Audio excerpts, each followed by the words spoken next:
ગૃહમંત્રી અમિત શાહના edited viral વિડીયોને લઈને બેની ધરપકડ. સતીશ વણસોલા અને આરબી બારિયા નામના આરોપી ઝડપાયા. બંને આરોપીનું રાજકીય કનેક્શનનો પોલીસનો દાવો.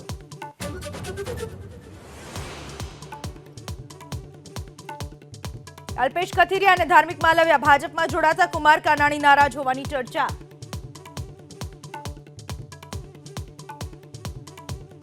એ કોઈ નારાજગીનો વિષય નથી, એ મારા વ્યક્તિગત સિદ્ધાંતના વિષયને કારણે હું હાજર નહીં.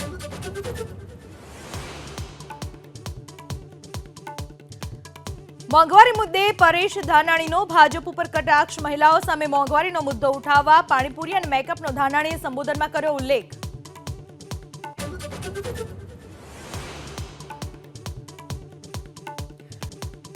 વલસાડના કોલકના યુવકનું બાંગ્લાદેશમાં મોત. પોર્ટ પર શિપમાં કામ કરતા સમયે અકસ્માતે પડી જતા ગુમાવ્યો જીવ.